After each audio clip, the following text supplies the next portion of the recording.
Informasi mengenai Giorgio Ramadan masuk dalam daftar musuh Ukraina sampai juga ke Duta Besar Ukraina untuk Indonesia.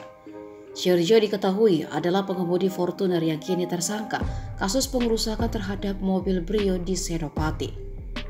Nama Giorgio sebelumnya ramai diperbincangkan di media sosial karena disebut masuk dalam daftar kriminal di Ukraina yang diunggah situs MyRoadForets. Menanggapi hal tersebut, Duta Besar Ukraina untuk Indonesia, Vasil Hamianin, buka suara. Vasil membenarkan jika Giorgio pernah masuk ke wilayah Ukraina di Donbas secara ilegal dan aktivitasnya sebagaimana yang ditulis dalam situs MyRoadForets.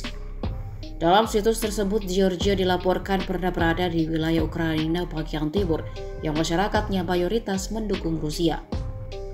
Giorgio masuk wilayah tersebut mengikuti konferensi dan menyatakan dukungan kepada Rusia setelah melihat langsung keinginan masyarakat di sana.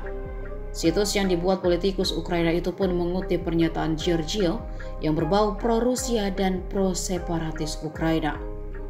Namun Vasil menegaskan bahwa situs itu bukan milik pemerintah Ukraina.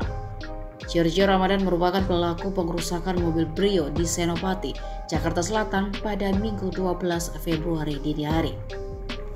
Aksinya kala itu yang menabrak dan memukul mobil dengan pedang anggar secara membabi buta lantas viral di sosial media. Warganet pun ramai-ramai menelusuri informasi pribadi sang pengemudi barbar itu. Pemuda 24 tahun tersebut tercatat sebagai anak pemilik law firm terkemuka di kota Jakarta.